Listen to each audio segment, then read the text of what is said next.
এদেশের প্রশাসন সব জায়গায় ব্যর্থ।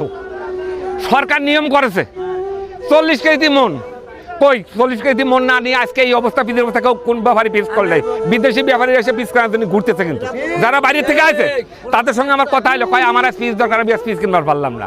তাহলে এই আড়তদাররা এই যে কৃষকদের এইরকম তেজ মারতেছে, আমি এই যে ভাবে টিওনার ফোন দিছি যে আপনি প্রশাসন নিয়ে আসেন, সে 2 ঘন্টার ভিতরে আসেন নাই। তাহলে প্রশাসন ব্যর্থ, প্রশাসন ব্যর্থ। হ্যাঁ, তাহলে এই প্রশাসন এর চাকরি বাদ দিক, আরেকজন নিয়োগ দেওয়া হোক, দেশ শাসন করুক। আমরা কৃষকরা, শ্রমিকরা এদেশে খুবই নির্যাতিত। এই ব্যবসায়িকরা আর রাজনৈতিক বিন্দুরা কৃষকরা তেজ পানি খাইতেছে, যা খুশি তাই করতেছে।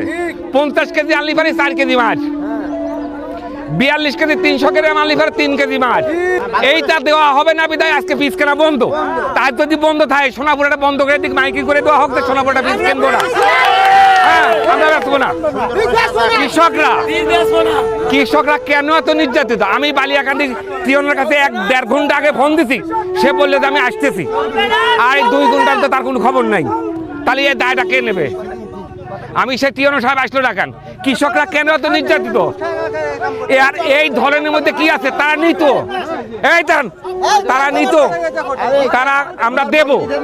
তারা যদি 41 কেজি নিত, তার ভিতরে 10 গ্রাম কম হোক বিষয় 41 সই আমরা দিতাম।